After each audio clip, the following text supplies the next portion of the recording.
Control ప్యానల్కి వెళ్ళి control ప్యానల్కి Windows +R కొడితే మనకి రన్ డైలాగ్ ఓపెన్ అవుతుంది. దాంట్లో కంట్రోల్ ప్యానల్ నొక్కిన తర్వాత ప్రోగ్రామ్స్లో turn on feature on or off అని ఒక ఆప్షన్ ఉంటుంది.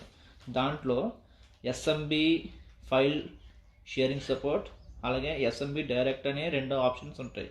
2 ఫీచర్స్ అవి యాక్చువల్లీ. ఆ 2 ఫీచర్స్ని మనం ఆన్ చేసుకుంటాం. ఆన్ చేసుకుని మనకి ఇక్కడ ఒక కొద్దిగా టైం తీసుకుంటుంది. అంటే బేస్డ్ ఆన్ హార్డ్ డిస్క్. మనకి SSD అయితే స్పీడ్గా అయిపోతుంది, HDD అయితే కొద్దిగా స్లోగా అవుతుంది బేస్డ్ ఆన్ హార్డ్ డిస్క్ అనమాట. అయితే అయిన తర్వాత ఇక్కడ రీస్టార్ట్ అని అడుగుతుంది. బెటర్ రీస్టార్ట్ చేసుకుంటే బెటరు. అంటే ఇప్పుడు నేను వీడియోలో ఉన్నాను కాబట్టి రీస్టార్ట్ చేయలేదు. సో రీస్టార్ట్ చేసుకుంటే మనకి ఎటువంటి ప్రాబ్లం కూడా ఉండకుండా ఉంటుందన్నమాట. అంటే మనం డబుల్ చెక్ చేసుకుంటున్నాం, 2 ఆన్లో ఉన్నాయి. ఓకే, ఇప్పుడు మనం విండో క్లోజ్ చేసుకొని సిస్టమ్ ఒకసారి అంటే మనం సిస్టమ్ రీస్టార్ట్